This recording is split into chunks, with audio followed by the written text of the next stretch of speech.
magbabayad, pinapalampas mo. Ako napakasimple lang, ating ka lang ng binyag para lang mairaos yung ano ni Ashley. Hindi mo pa ako mapagbigyan, tapos puproblemahin ko pa, iaano mo pa sa akin, pati pamasahe mo. So, gano'n Pag may eh. mga inuman sila, may mga galaan. Yun nga eh, Nakakagasto siya. tapos biglang malalaman ko, gusto niya sasama niya jowa niya. Ay, sabi ko talaga naman. Sabi ko, hirap talaga maging mabait. Oo, ganyan sa inyo eh. Sa amin, hindi ganyan. Tingin ko wala tong kiss. Or yun lang.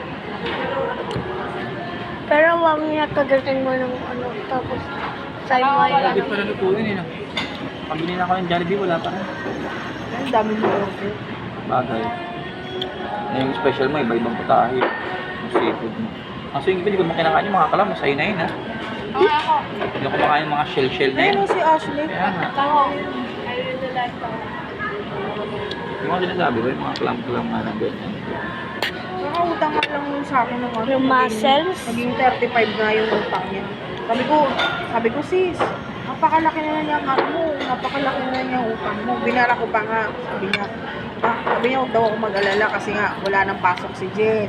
Makakapagpasok. Sabi ko, oo nga, bakasyon ngayon si Jen. Di ba, bakasyon na? Oo, makakapagbayad ka. Eh, paano pag may pasok na ulit?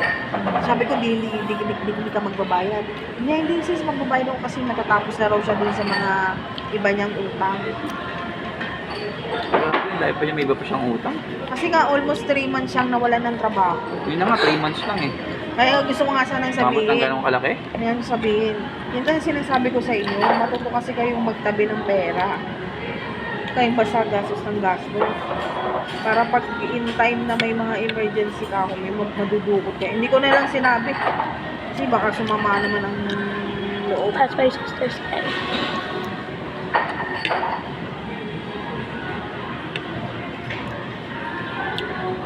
Kasi yan ang pinahan natin, no? Tikman natin yan, no? Yan ang pinalit mo. Ayoko yun. Isang ganyan, lulutuin. Ayoko. Sarap kaya yan. Ang lambot kaya ng karne yan. Nanguhuli si na Rex niyan, tapos niluluto lang pinapulutan namin yung ganyan. Ang lambot niya. Ay, naalala ko, nagkuha ng secret Mm. dito eh.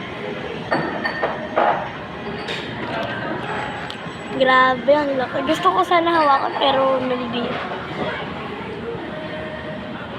Gusto ko sana hawakan yung Yung whiskers. whiskers niya, may poison yan. Ba? Kaya Kaya pa? sugatan ka ng whiskers niya. Gusto ko sana ihawakan yung whiskers. Kaso nga lang, isip ko, sabi ko, Mami, baka may ano daw, papayat ka daw.